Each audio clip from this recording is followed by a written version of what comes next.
I'd like to welcome everybody back to Alabama Care. Today we have the pleasure of having Mrs. Jennifer McInerney and her daughter Erin McInerney on with us today. And Jennifer is an attorney at Carney Dye Law Offices, and Erin is a senior at the Mountain Brook High School. And today we're going to be talking about an All About Me document and a letter of intent. And at this point, I'd like to hand it back over. If you would introduce yourselves. Yeah, thanks. So I'm Jennifer McInerney. I practice law here at Carney Dye Law Firm. We do estate planning, probates, small business work. My practice primarily focuses on special needs planning and small business law. And for anyone who may be watching who may not know what special needs planning means, is it's estate planning with a concentration or focus on representing families who have a loved one with a disability. It can be a spouse or it can be a child or a distant relative that you want to leave funds to, but you want to have it protected in a way so that that individual can still qualify for government benefits down the road. And so that's what my focus primarily is on here at Carney Dye. And this is my daughter, Erin. She has a disability and received services through an IEP at high school. And because of that, she's had a lot of experience learning how to be an advocate and learning not just how to speak up for herself, but understanding what her IEP is, understanding what services and accommodations that she receives so that if they're not being provided, she knows how to speak up and request it, and how to, I guess, educate and inform her teachers or service providers about her disability and what services and accommodations that she needs to be successful in the classroom. I'm going to kind of jump around here. Erin, have you had to do that before? Have you had to have a conversation with your teachers? Say, hey, these are accommodations that I'm not receiving that would benefit me. Multiple times. Yeah, we actually, so this really, the whole process of teaching Erin how to be an advocate for herself was kind of a process you've learned over the years, how to be an advocate. It wasn't just something that happened overnight. But in particular, we had a situation, and I think it was 7th grade, where she took her math final exam, and there was a substitute administering the exam, and her accommodations were not provided. And she spoke up and said, hey, I'm supposed to get double time on my exam. And the substitute teacher didn't know her IEP, did not provide the service. They would not remedy the situation afterwards. That's when I realized that I needed Erin to have the tools. So on the spot, she could advocate for herself. And so what I started doing is I started printing like a shipping label with her accommodations in very kind of plain terms for her to understand. We went over them and we put them in her agenda so that when she was at school and something happened, she could flip back and say, you know what, I know this is in my IEP. And if you don't know, you need to go check it. I remember that. Yeah, so that's kind of how we started the process of teaching her about her accommodations. Because most people who read an IEP, you're not going to Read the whole thing. You're not going to read and it's complex. And for Erin, that initial step was learning just the basics of what those accommodations are supposed to be and how to speak up and say in a respectful way, hey, I'm not receiving an accommodation that I'm entitled to or that is in my IEP you're legally required to provide. I love that idea of having kind of a cheat sheet in your agenda that's with you throughout the day. And Erin, I'd like to say in 7th grade, I think I was 12 years old, to be able to speak up for myself at that age would have seemed very frightening to speak to a teacher. And so I applaud you in doing that and having that confidence and advocacy for yourself. So we're going to be talking a little bit today about the About Me and that About Me document. And what is an About Me document? So an About Me document is essentially an introduction to others about your child. So, we just referenced an IEP. For those who may not know what that is, that's an individual education plan. You qualify with specific disabilities for that IEP. But what and About Me is it is a kind of a condensed version, or just kind of like an introduction of your child. Any parent can make one of these for their child. They don't have to have a disability. What it is like I said, is kind of an introduction or a summary of your child. And we're kind of jumping around. We have a PowerPoint presentation here. I'm going to share the screen just to make sure that we are following along.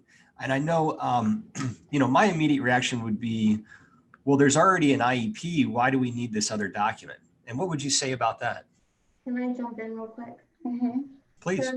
So another thing about the About Me document what's unique is mom would fill one out and then I would fill one out. And so it was like what mom's point of view, like this is what I know she needs. And then with me filling out, it's more like, okay, this is my disability. This is why it makes it hard for me. This is what I need. You need to be patient with me. I ask a lot of questions, and all that kind of stuff. So it's more of a perspective from the child of what it's like to have a disability in a classroom and what it's like to experience the disability in the classroom as the student learning, and what would help that educator understand what barriers or hurdles have to be overcome for her to learn. So both of our About Me's kind of take different perspectives, one being me from the parent and one being from the child herself, saying, I know in the classroom, this is what it feels like to have this disability. And I think those are both very important perspectives to have. And like I said, this About Me is not just for the classroom. It's for, a babysitter. It's for, temporary guardians. It's for anyone who is going to have, for coaches, anyone who's going to have that kind of parental role over your child for any period of time, who's interacting with your child in a learning way, of what they should know about your child. Are there specific triggers? If you walk up and you just grab Erin and you hug her and you hold her real tight as like hey, this is me. I'm a fun babysitter. I'm just going to come grab you and hug you. You're shaking your head, Erin. You don't like that. No. So it's a trigger. And, not everyone has the same triggers. There may be 10 children in a classroom with autism, and they're each going to have their own triggers or their own kind of likes or dislikes. And so what this About Me is that quick reference cheat sheet of what that is and what it looks like. I have two questions for you there. How long have you guys been doing the About Me page, and what is the reaction usually from teachers or coaches or anybody like that? So So I was in seventh, about sixth grade. So I adopted Erin in sixth grade, and that was about the time that we started doing the letters to her teachers. And every year the letter changes. It's not I've prepared a letter and I'm going to use it every year for every teacher. Erin's needs, Erin's wants, Erin's triggers, her accommodations, everything changes every year. It can change even during the year. But the way that we use these letters is we start before the school year begins. Yeah, I meet with my teachers, so it's in the document and in person. And so what we do is we prepare a packet for the teachers. I prepare a letter. Erin prepares her letter. We provide resources, and we provide it to the teachers before the school year starts. So that very first week before classes begin, we drop off letters to all her teachers. Erin, at the high school, we coordinated that with her case manager for her to meet with my teachers in person. And then she can verbally make some of these descriptions about herself to her teachers in person. And answer whatever questions they Erin, you seem very confident in that whole process. I've been doing it for quite a while now, so I got the handle on it. Now, what would you say to maybe other kids that are a little reluctant to do that? I would say, so I'm always nervous before I go meet my new teachers, always. Like I would always meet with my social skills coach, sometimes my speech coach, before, and they're like, okay, what do you want to talk about? And they would write me down a sticky note so I would know everything. And it's okay to be nervous, but your teachers are going to be there to help you more than I don't know if squash you into the mud is the best way to put it, but they're there to help you, and they're probably also nervous. That's a really good point. They're probably also nervous as well. But to rely on that strength of a team, I think is great, advice there. Thank you for sharing that. I want to jump back to the PowerPoint presentation here, just to give the audience an overview of what we're going to do today. And I also want to recognize chat. Clifton Hastings says, good morning, everybody. Clifton's sitting behind me, so thank you, Clifton. Cindy Jennings Reiserdorf says, hey, Erin. Maria Gutierrez says, hello, everyone. And she says, that's a great idea. And Lael Edwards Green says, hi, Erin and Jenny. And she also says, teachers love it. Those are two of my teachers. Miss Reisdorf is my case manager, and Miss Green is my social skills coach. And I probably wouldn't be here if they weren't there with me. So. If they weren't supportive of it. Yes. And also Caitlin McInerney says, hey, Erin. That's my sister. Okay, so she's supporting. Got to support your brothers and sisters. Okay, so we are going to talk about all about me from a parent perspective. Then we're going to talk about it from a student perspective. And then we're going to transition into leaving a letter of intent with your estate plan. And everybody had the introduction. We are with Carney Dye, so we'll put that in the chat, links there. And we've kind of gone over a little bit about what it is. And so just review, what's the difference between IEP and an All About Me? So your IEP is actually a legal, it's a legal document which provides that your child has qualified for services through the school system and is entitled to receive certain accommodations and services or services, and provides for what services and accommodations that is. The About Me is more of an introduction. The IEP will contain information about your child's disability and what it is. But what the About Me is more of a cliff notes to your child and what that looks in the classroom. So, the About Me, the PowerPoint had kind of an image of a younger child's About Me, what we like, what we don't like, what are triggers,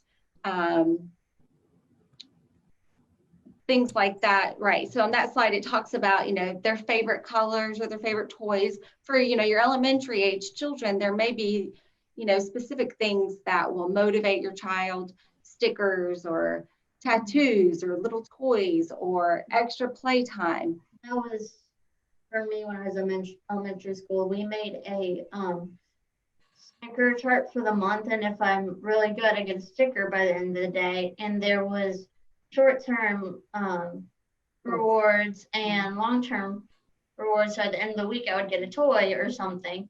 At the end of the month, I would help with the preschoolers for the day, which I actually enjoyed. Yeah, I was going to say that some people might not enjoy that, but that's a great idea. We used to do this when I was growing up. We used to have a summer goal where you had 2 months and you had to achieve your goals. And at the end of you had to read 15 books over the summer. And then at the end, you would get that. So to do that throughout the year is a great idea. And so for a lot of children who have an IEP with accommodations or services, some of this information is information that the school will ask you for anyway, so that they know what motivates your child, what kind of reward system they can set in place that'll be effective. One of the things that we found effective in our family was making sure that whatever system was set up at school was replicated at home, so that there was the same system in place, the same rewards in place, so that we were collaborating on those reinforcers. And they would be consistent. Because for me, with all my disabilities, consistency is a major part. Because I'm only recently getting better at flexibility. So having that consistency is really important, and that line of communication is really important. And to be honest, a lot of the teachers, they do sign that they receive copies of the IEPs, but whether or not they actually read them and fully understand how the child's disability is presenting in the classroom, it's just going to vary per child. And so what I found to be effective, if you want to go back to the PowerPoint, Alex, Yep. I've kind of set out how we've developed over the years our About Me, which applies not just to a teacher, but when you're thinking about your estate plan, you think about if you and your spouse are in a tragic accident and something happens, let's say you're both in a coma or you've both passed away, what are things that someone will need to know about your child? What's that cheat sheet going to look like for your child with a disability, so that whoever's coming behind you can pick up the pieces and stabilize the situation for your child with that disability. And so when we're talking about an All About Me, we're talking about it in the context of school because that's how we've used them in the past, but it is transferable to your estate plan of having this in place so that if something were to happen tragically, that your child's services, your child's needs are being met and there's no disruption in that. I like the way it sounds like almost a layman terms, because I feel like an IEP or those documents that are, illegal there and have to be in the system, they can be kind of jargon. And maybe if somebody reading that's not familiar with those terms, it can get overwhelmed. And even as an individual or a parent, it can seem overwhelming to try and write something like that. Right. But an All About Me page is just normal layman terms. It's just writing a normal document, because some people would think, well, this sounds like a lot of work. I have to replicate what I see in school, what I see at home. I got to now create these documents. But what would you say to those individuals? I always say, no matter what you put on paper, no matter what you do, it doesn't have to be perfect, but whatever you provide is going to help your child. So even if you want to take it in steps or stages, you can do that. But the important thing is just to start somewhere. Our All About Me that we've developed for the school, we have a copy in our estate plan packet at home, so that if something were to happen to us, someone can just pull it out. They have it and they can reference it as a temporary guardian, before a permanent guardian is put in place. And so that they know how to help Erin. Because if something were to happen to us, Erin would be in a really bad place. It would be a triggering moment for her and for our son and our other daughter. And somebody would need to know how to stabilize the situation. Mm-hmm. And the best thing for that to have is to have that roadmap and to have that kind of cliff notes to my child so that they know how to do that. I think one of the best things too is this can be done today. You don't have to make an appointment to go anywhere. But a lot of people are going to say, where do I start? And I'm going to go back to the PowerPoint presentation here and give a good setup for example here. If you could walk us through this. Sure. So what I do here is this is kind of an example of how I've prepared Erin's About Me's for school. I do just a quick introduction about us and about our daughter. She's excited about starting school. I name her case manager so that there's that connection of who her case manager is. And I do a brief background on Erin. And as you see in the second part, I talk about what her second paragraph there, or the second slide? You can go to that because that's where I put this in the letter. Yep. I provide a quick summary of what her diagnosis is. And I don't just say she has autism. I actually say, what does it look like in the classroom? And this is something that we've worked together collaboratively and said, so for her ADHD, what does that mean? She has ADHD. Okay, well, what it means in the classroom is sometimes she forgets to turn in assignments. No, not very often, but that's because we've been working on it, but it does pop up every now and then. So she also has trouble sitting still and she needs to fidget. When Erin was younger, or sit in the front of the classroom. Right. So when she was younger, we would get complaints or demotions for Erin's fidgeting. Well, if she just didn't fidget so much, and she would perform better in the classroom. That's a fundamental misunderstanding of what her diagnosis is. So what we started doing was putting this together so that we could, in layman terms, explain what her diagnosis is. An elementary age teacher or any teacher, to be honest with you, isn't going to have a complex understanding of different diagnoses and how they present in a classroom. And so as a parent, I took it upon myself to say, this is what it means. And, not just in the classroom, but like I said, for coaches, for babysitters, if something were to happen to us, so that someone who came behind us, they would say, oh, okay, these are symptoms of her ADHD. Her ADHD is not controlled. So we need to make sure that we're communicating this to her doctors or her caregivers. I really like how you break this down here.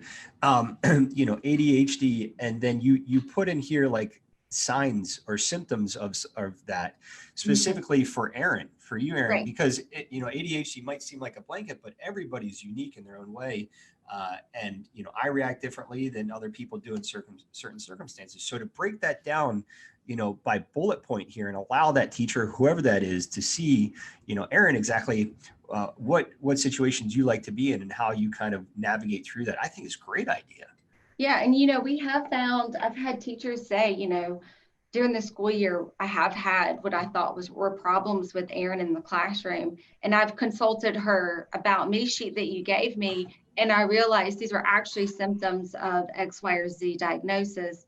And from that, then they were prompted to send an email to us and say, hey, we are seeing these symptoms in Erin in the past week. Maybe there's something going on, or maybe something's happening. We just want to make you aware we are seeing these symptoms. And that helps us by educating those teachers.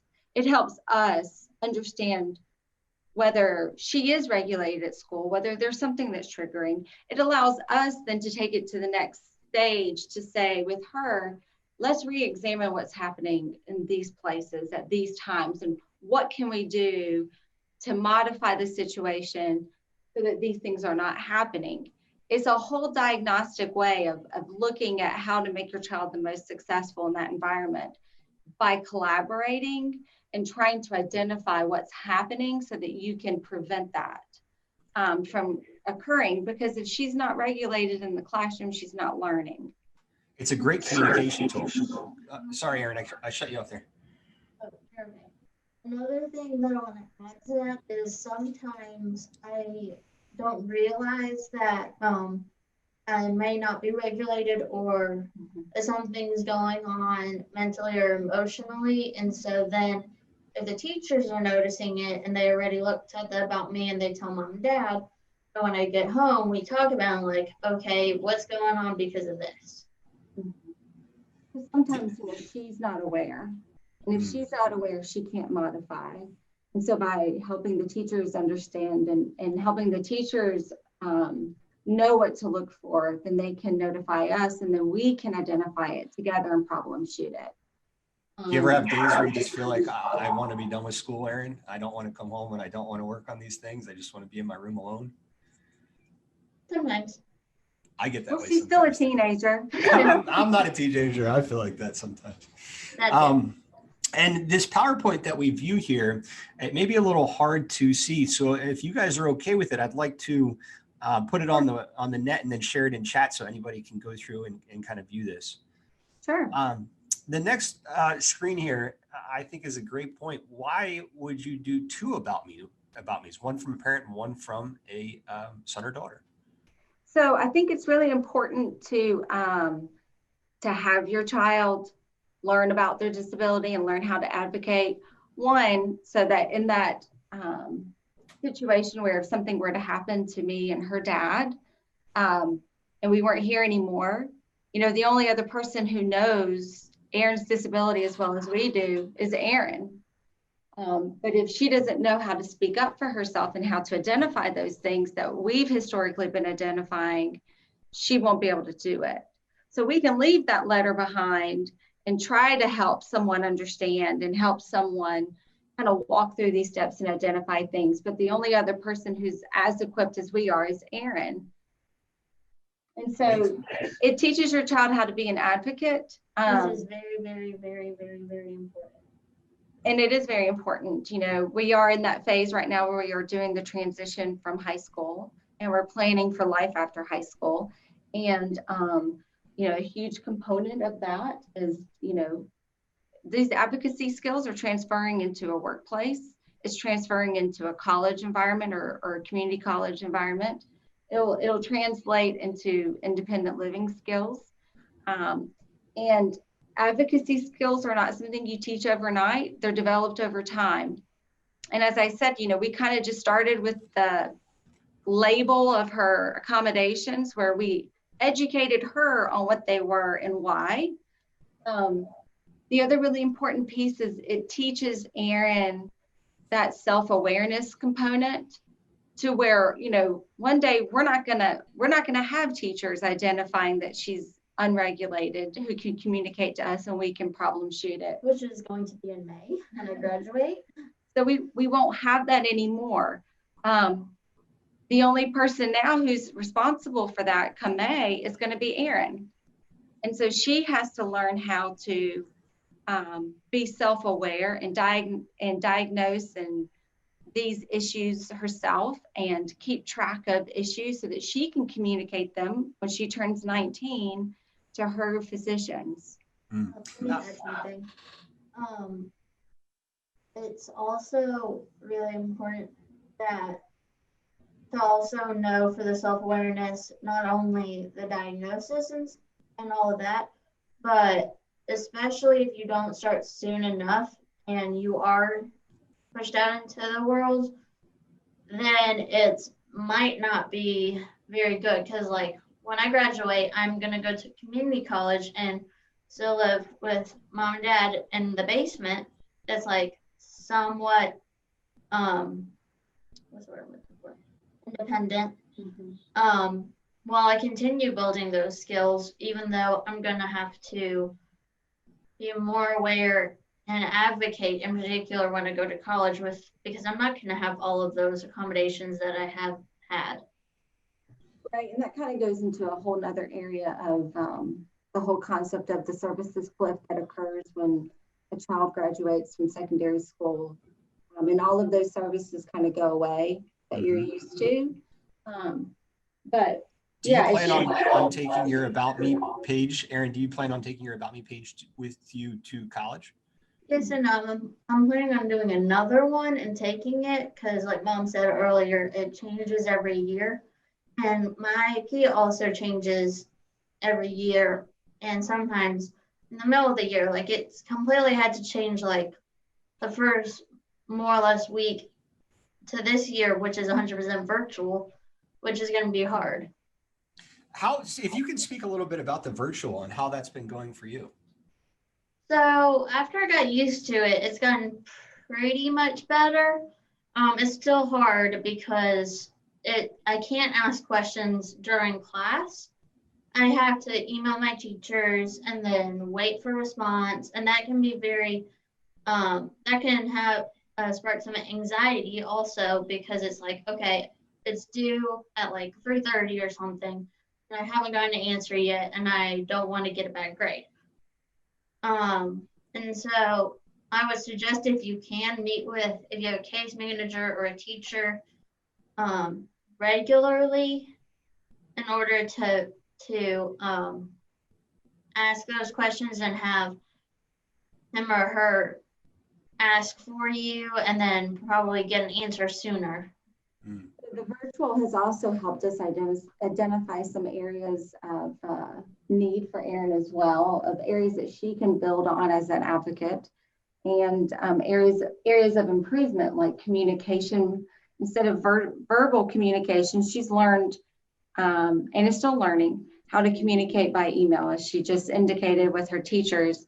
And, you know, quite honestly, I think this virtual has been really beneficial to Erin because it's kind of what's going to be when I'm in college. Right. So it's kind of forcing her to learn a new skill set that she's able to learn in that structured environment where she still has all these supports in place. And we're not having to learn it without those supports in place. So it's actually been really beneficial for her. I can see that because a lot of times, the first semester of college, you don't have that structure that you had in high school. And a lot of people don't do too well that first semester. And then they get home and their parents are like, you better do it next semester. So you're getting a little bit of that now. Now, do you wish that you were back in school in the classroom, or do you really like the virtual? Both. I was opted out of the majority of my exams because of 100% virtual. So that was a positive, but it's also an incentive to keep good grades in order for that to happen. So it's been challenging because I'm having to read the instructions, comprehend them by myself the majority of the time, which is also difficult. And it's also that self-control, like, I don't know how many people who are virtual are probably cheating on their test because no one knows. So it's also that part which I'm still working on. Yeah, that won't get you very far, guys. Don't do that. Yeah, right. So, the other thing is that Erin, she's had to learn how to communicate. She's also had to learn how to be organized and keep track of when her classes are and things like that as well. Due dates, when they're not reminded, or when they aren't like reminding me like 4 times during the day. I just the confidence, Erin, of you speaking and going through this whole process. I have a family member that has ADHD and some OCD, and she's very, very smart. But she gets overwhelmed. She gets frustrated. She gets a 95 and not a 99 or 100. And she's in college studying for her PhD. And she's still going through some of these things where she's feeling very overwhelmed. And I don't think she has an About Me page. I'm going to speak with her after this and say, hey, I just had this great talk with this lovely family, and they had this really great idea. I think this would be beneficial to you, to help you and also help your instructors maybe get over some of those humps. Right. And, like I said, these About Me's they're not just for the classroom. They can be for a job. They can be for your coaches. They can be, for your, as a supplement to your estate plan. I mean, that's kind of where this concept came from, was, providing that roadmap. If something were to happen to me and my husband, we have this roadmap for someone who comes after us. Our family is really involved in our lives and our children's lives. But, my parents wouldn't know the specifics of why Erin may behave in a certain way. They may not know the specifics of maybe medications that she does take, and maybe medications that she doesn't take, maybe because of drug reactions or other information. We tried this medication, but it didn't work, or we've tried this doctor and it didn't work. And, when you think about that, About Me, the purpose of kind of supplementing your estate plan, that kind of information can be really beneficial when you have a child with a disability, is making sure that medical history is also included for those potential guardians, so that they know what has worked and what hasn't worked and why, or what doctors have worked and what doctors haven't worked and why. We have a really great team of service providers for Erin, but it's taken a long time for us to get here with those service providers. And we've gone through many who just weren't good fits. And that's part of providing that information to someone else so that they know that information as well. And I have a family member and a provider. She needs a little bit more help. And that is a document that's required for that provider and for the state, is that medical history. So I think it's a great idea to include that in the About Me. And I'd like to comment on the advocacy. It's a word that we've been throwing around today, and self-advocacy. And it can kind of seem like a very big thing that people might get shy away from it a little bit, saying, I don't know where to start. And it's really not that complicated if you think about it. I would tell them to start exactly how you guys did with an About Me. If you have a son or a daughter, start in the 5th to 7th grade range. This is a great opportunity to start that self-advocacy. So if somebody asks me, I want to be like, do this, watch this broadcast and do this. Right. Now, can I share, you do have an example of a About Me here. Can I share that on the screen? Sure. Okay.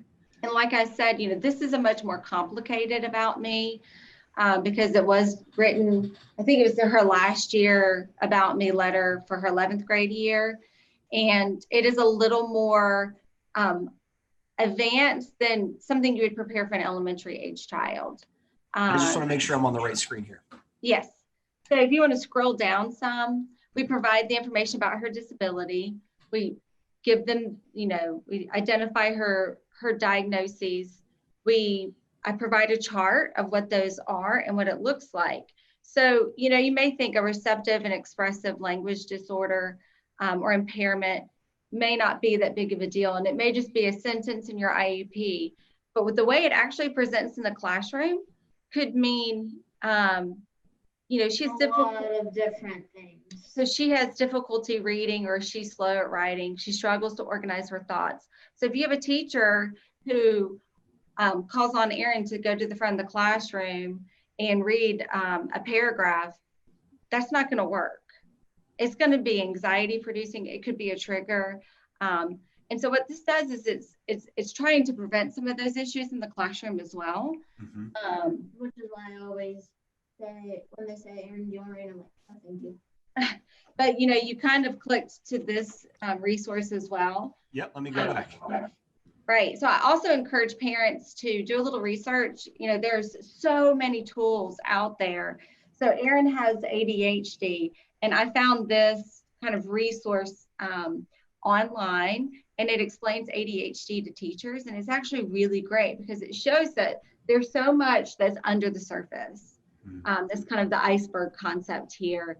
And it talks about what it looks like for children with ADHD, how it presents, what it does to a child with ADHD, so that, in a very quick way, a teacher can look at this and say, okay, this is actually made for teachers, for coaches, for people in that role. And they can just do a one-page glance at this and even understand Erin better than looking at maybe an IEP that's 20 pages long. Yeah. They're very long and very, very complicated. Now, would it be okay if I shared these links of the? Let me pull it up just to make sure I have both of your consent to share this example Sure. in the chat after, and then Sure. also this resource that you just showed. Sure. And then, like I said, there are tools out there. I found this one as well.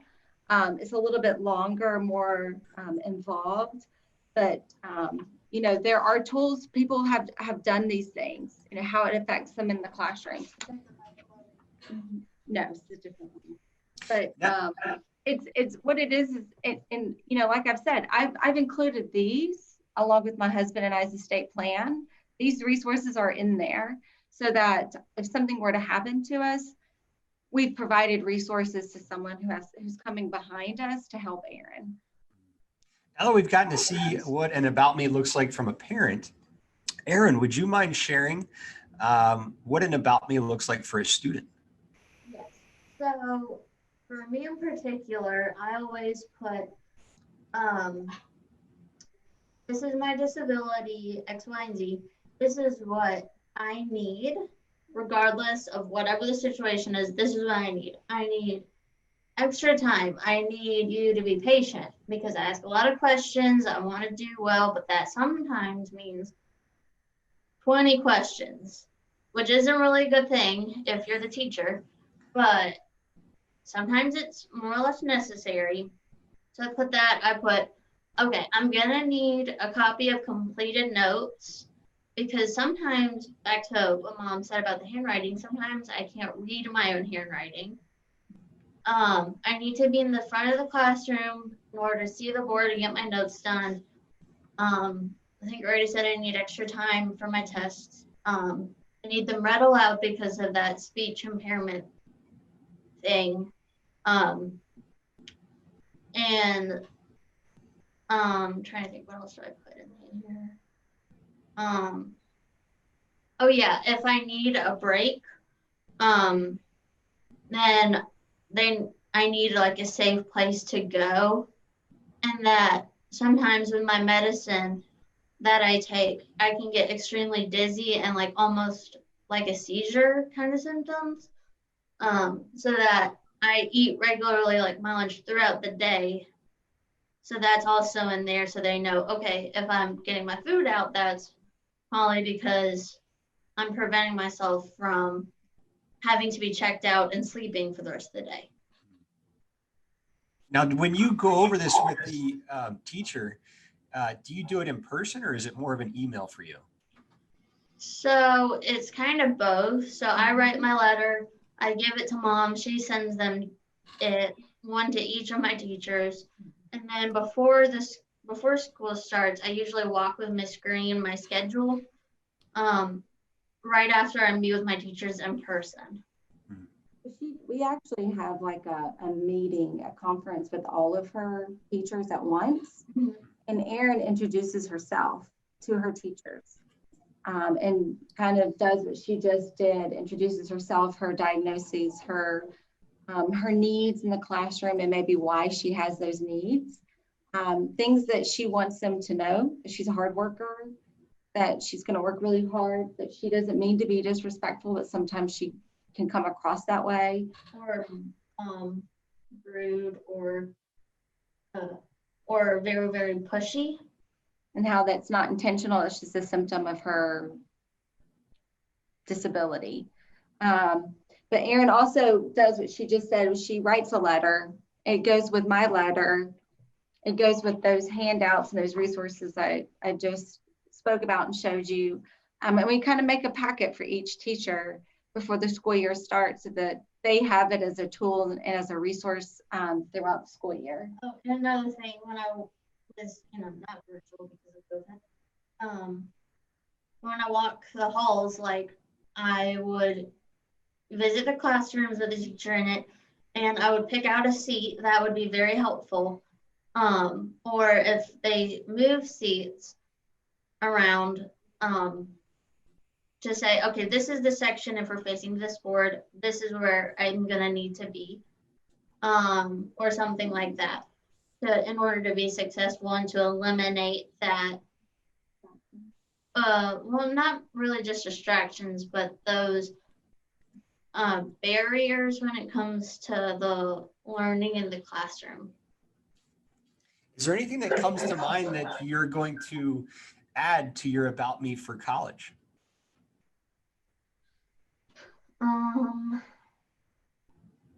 Anything I want to add? And is there a lot of things that you've learned being virtual this year? Like the written stuff you guys kind of talked about, that's a huge thing. Yeah, so when it comes to writing assignments, I'm actually currently working with my speech and OT coaches, is that like I may need extra time because there is that language impairment, and like sometimes it's hard for me to get, well, sometimes it's always hard for me to put my ideas on paper or on the computer.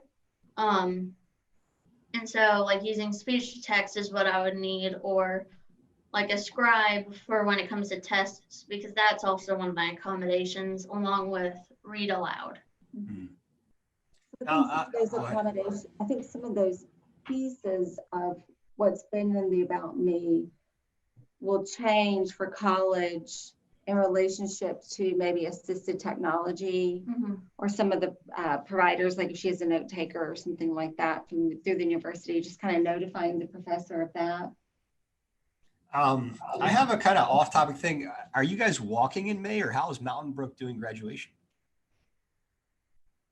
I'm not sure. I don't think we know.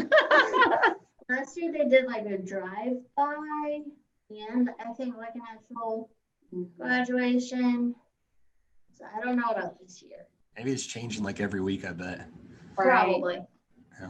And another thing I'd like to ask is, I remember going to college and being very nervous about it. How do you feel about that transition? Is there anything that sticks out to you? And really the main worry is losing all of my services. But like I've been more or less fine with the transitions from elementary school to junior high to high school. And really what's really helped me from junior high to high school, because we were almost like, okay, do we want you to go to that high school, or do you want to go to another high school where it's more for disabilities? And I'm glad that I went to Mountain Brook High School because I kept all those services and I was used to it. And my sister was also there for my first year there. So she kind of helped with that transition. Like, That's a good older sister. yes, she's a very good older sister. So going into college, because you've done it so many times, you're not so nervous about doing it to college? Yeah, I'm not nervous about the transition. I'm more nervous about losing all of my accommodations and team. Mm-hmm. And I would love to do, it's totally up to you guys, but maybe in the fall, halfway through your semester or something, if you want to do another broadcast, just telling other individuals that are juniors and seniors in high school how it's been going for you. Yeah. I think that'd be really cool. Yeah, one of the things that I think is really important for parents who have children with disabilities is every year it does change. Every phase of your child's life, you're learning a whole new vocabulary and a whole new set of rules. What services and accommodations Erin needed in elementary school drastically changed in junior high and again changed in high school. And, being aware of what those needs are and being able to communicate them is really important and imperative. And let me say this really quick. So even though they do change, most of the things that you've picked up along the way will most likely stay the same, along with new techniques to tackle it and new hurdles. Like maybe you had language impairment in elementary school, you figured out that, and then when you get to junior high, maybe you have a sensory overload that you need to tackle along with the speech impairment. Mm-hmm. And the piece is I always tell parents, your child's in the school system. If you're not leaving that school system, you're going to have to learn to work with that school system. And for Erin, for her to be successful, she needed a voice. And so and what I've always said is, for a lot of children with disabilities, they don't have a voice, and they don't know how to speak up. And unless as a parent you do speak up, your child isn't going to be heard. And I think pretty much ignored in comparison to someone who's like, okay, listen, I need this. Where is it? So, for Erin, it's been to teach her, what to be able to recognize what she needs and then how to communicate what that need is. I think the population in general should be able to do that a little bit better for everybody. Even for everybody, whether any relationship that you're in, it's very difficult to do that. Erin, I think you put in more work than a lot of people, a lot older than you. Yeah, probably. And it's like building a snowman. Once you get that ball created, it just keeps rolling downhill and gathering other things to it. That's right. Compound interest there. So we've been talking a lot about and all about me. The other thing we're going to talk today about is a letter of intent. If you would introduce that, and let me go back to these slides here. And is there anything else that you guys would like to say about and all about me before we kind of transition? I do have a tip for whoever's listening who might need to go through this. Is really, if something seems almost or nearly impossible. Just take it step by step. Like if you're completely terrified of talking to new people, I'm always like shaking when I meet my new teachers, and that's okay. Just tell them what they need to know, and then whether or not they listen and comply, you can't control that. But if your parents have a good influence, tell them and let them also make sure you get what you need, along with you telling them what you need. Like, don't let it go if they're not giving it to you. Like, if you know you need it, make sure you get it. As wise beyond your years, you have a very bright future ahead of you. And so kind of, are you thinking about what you want to major in? I want to be a vet tech. I've been wanting to be working with animals for like forever, since I could understand what a vet and vet tech was. So it gets kind of messy. I've been a vet tech before, and it gets messy. Not a vet tech, and I'm up for it.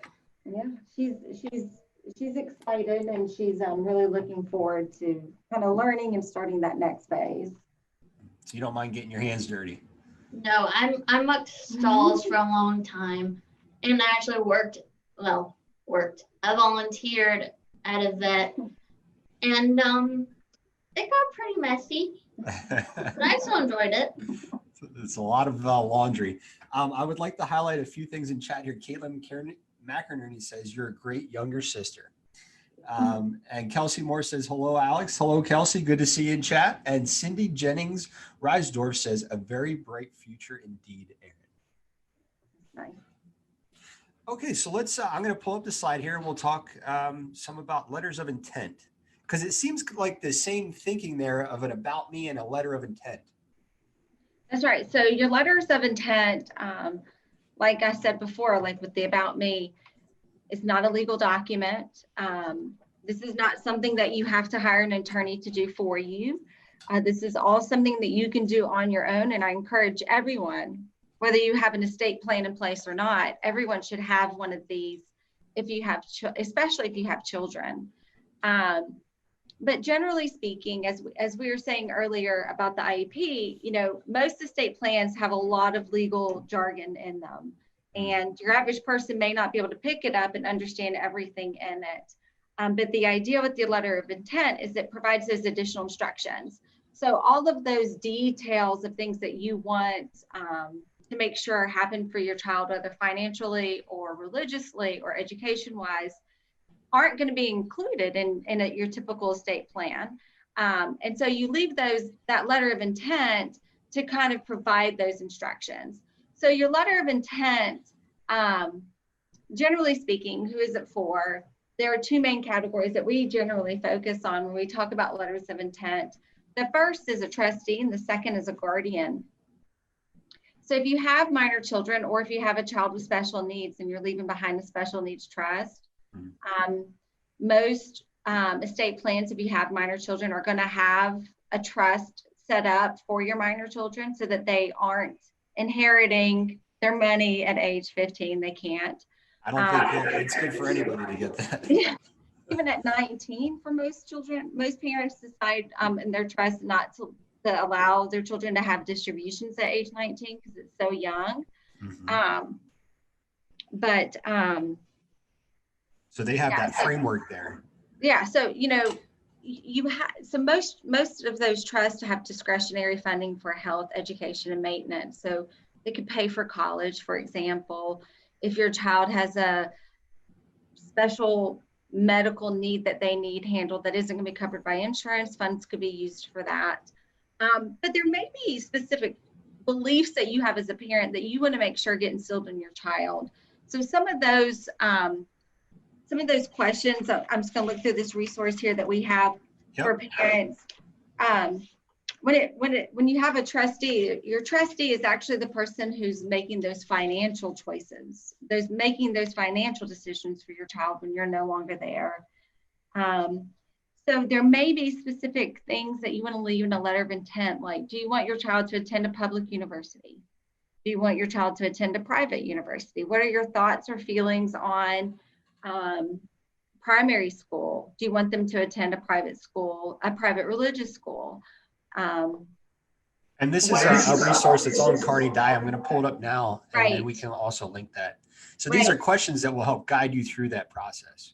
Right. So the whole idea of this resource is to help parents think through what is important and help them identify in writing this letter of intent for their guardian and for their trustee. So the guardian would be who's going to step into your shoes as a parent, as new mom and dad when you've passed on and your children are still minors. So, you know, here's like, what are your beliefs or thoughts on earrings, makeup, dating? You know, are there particular family members that you want to make sure your children maintain relationships with? Are there particular holidays? And I mean, this get in depth. How much should be spent on a wedding? Right. You know, or how much do you want your child to contribute to their first car? You know, for us, both of our daughters have had to contribute half for their first car. You know, we wanted to have their buy-in. That's something that we have written in our letter of intent for our son who's 4 years old. If something happens to us, we want him to have a contribution to his first car. You know, there's so many things in this resource that you can go through as a parent to think through, you know, some parents may not have even had these conversations with each other yet, right? Yeah. I mean, but some parents, you know, if you have an elementary age child, you're not really thinking about their first car. And, you know, this will help prompt you in that conversation of, hey, you know, what are our thoughts? You know, if something happens to the both of us, would we want them to use their inheritance to buy a car? You know, would we want them to buy a Honda Accord, or would we want our children to be able to go out and get any car that they want at age 16? They usually go, you don't want to get a Corvette. That's too powerful at 16. So the idea with this letter of intent is to provide those more specific instructions, those things that are important to you as parents that you want to make sure get instilled in your children when you're not there, or even guidelines for how to make those funding decisions that may be a little touchy, you know, that the children may not agree with, but you want to make sure they know that that was your decision as their parent. You know, as I indicated before, in your estate plan, when you set up this trust for your minor children, you can determine at what ages your children receive those distributions of funds. Some folks say, look, when my child turns 19, they can have their full inheritance. Others say they need to wait. There needs to be small distributions until age 40. And then there are some people who say, I want this to last for their lifetime. And that's okay too.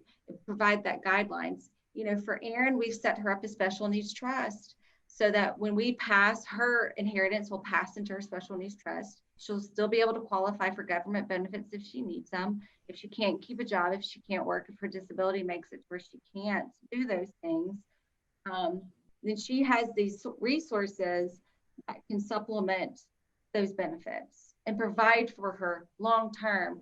So as parents, we know if something tragically happens to us, we know Erin will be provided for financially for the rest of her life. And for us, that was a very important component of our estate plan. And then our letters of intent that we've designed provide those kind of fiscal decisions that we would make if we were here, and provide more of those detailed instructions of how we want our son to be raised, how we want Erin's future to be funded. And that About Me component is in there as well for all of our children, so that someone stepping into our shoes, which will probably be a family member, and if something were to tragically happen to us, they would also be very emotional, so that they would have that guide to stabilize the situation. You know, I've also seen a lot of folks put information in some of these letters of intent that say, hey, if something were to happen to us, these parents have been really great resources and support structures for us. Call them up. Here's their phone number. You can drop, our child off with them for a few days while you calm the situation. Because they may need a break going through all that as well. Right. And, thinking through like, oh, hey, X, Y, and Z are great for play dates, or so-and-so is her best friend. My mom wouldn't know how to contact Erin's best friend's parents in the crisis situation. And in a crisis situation, her best friend's parents might not want to step in and volunteer anything. They may not know who to contact. So again, these things can be updated every year. I always tell folks at our signing meetings, these letters, just start now. Put anything you can down. They're intended to change. Your children's needs change with a disability or without a disability. Their likes and their preferences change. Their friends change. All of their support structure changes. And there is intended to change as your child grows. And that's kind of the point. It doesn't have to be the most beautifully written document you've ever drafted. The intent and the purpose is to just get the information in a place that someone who needs to find it can find it, and fill that hole that those children are experiencing. There's a wealth of information that you and Erin have gone over here. And one of the things that I really like about the conversation that we've had and are having is this is all actionable. You don't have to wait on anybody else to do these things. You can start today. And I would encourage everyone, if you're in 5th grade or wherever you're at, if you're a parent, start now on about me's and letters of intent, because you never know. We always think that, I've got another 40 years to really set this plan up for my loved ones, but you just never know when that day comes. And to have a backup plan will, you love your family, so you want the best for them. And this is a great way to help that process. Right. And I'm sure it relieves a lot of stress on you. Mm-hmm. So I always tell folks, when I'm sitting down with a couple and they're doing their estate plan, I always say, look, pick a time of year that is good for the two of you, that you guys can set aside. Hey, in December of each year, before we go into the new year, we're going to review all of our documents. We're going to review everything and just make sure everything's current and up to date. It kind of gives you that peace of mind as a parent to know if there is some kind of a tragedy, a family tragedy of some kind, that we've left the footprints and kind of the blueprints of how to keep our family running, and how to make our children the most successful that they can be. We have Maria Gutierrez in chat says, this was a great presentation. Thank you to Erin for sharing with us how she self-advocates. Best of luck with her plans for post-secondary education. Is it okay to share the PowerPoint and the copy of the About Me outside of this chat? So can she use the resources and share those there? Sure. And Maria, if you have any trouble clicking on the links, just let us know in chat and we will get those back up. And Cindy Jennings Reisdorf says, such great info, Jenny. Thank you. Thanks. Well, and I also just want to put out there, you don't have to use my template for the About Me either. If you say, my child's in elementary school, I don't even know, how their disability presents in the classroom, and you might not. You can literally Google About Me and thousands of templates and resources and documents will pop up. I can assure you that your child's disability, there is a information sheet out there for teachers on. You just got to go out there and find it. And like we said a minute ago, the internet has lots of great resources.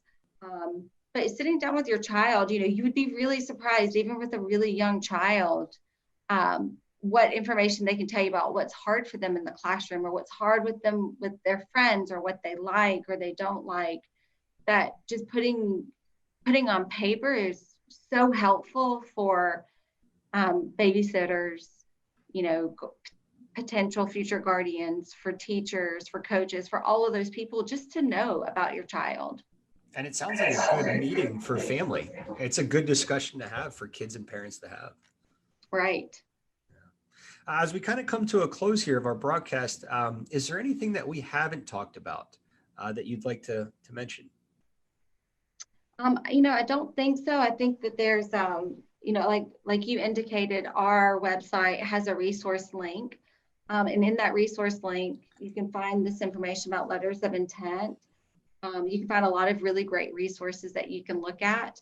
But I guess kind of what we've said a couple of times throughout this presentation is that the important thing isn't having the most perfect about me or the most perfect letter of intent. The idea is to have something. And you just got to start with something, and that can be anything, whatever fits best with you. If it's collecting articles that you have found helpful about your child, stick them in there. I also recommend, building a resource. If you can see on my bookshelf here, I have a resource of A few binders. Erin through the years, and these are binders that are evaluations she's ever had. There's transition documents and resources, and then there are just 2 big binders of IEP records. And if something happens to me, these are also really great resources that are easy to identify what they are, that someone can pick up and learn about Erin. I have the same thing. It's right over there. A bunch of binders from my family member who received services. So I think it's a great way to do that. Well, at this point, we're going to go ahead and come to a close. I believe I've been through chat and I don't see any new questions here. But what I would like to say is thank you, Jennifer and Erin. I thought I was going to get a chance to say thank you to Erin. So please. I'll let her know. Thank you. Yeah. And for anybody that's thinking about, getting some help with estate planning, please, Carney Dye, they are monthly contributors here to the broadcast content. They know what they're talking about. They have helped me and my family through some of our transfer guardianships, and absolutely wonderful people there. So please, if you have questions, don't hesitate to reach out. I know that, through COVID and everything, it's been hectic. They are still up and running and ready to help. So, and at this point, Mrs. McInerney, we can go ahead and both say goodbye to the camera, and I'll go ahead and end the stream here. Okay, goodbye. Thank you. All right. Have a great day. Thanks.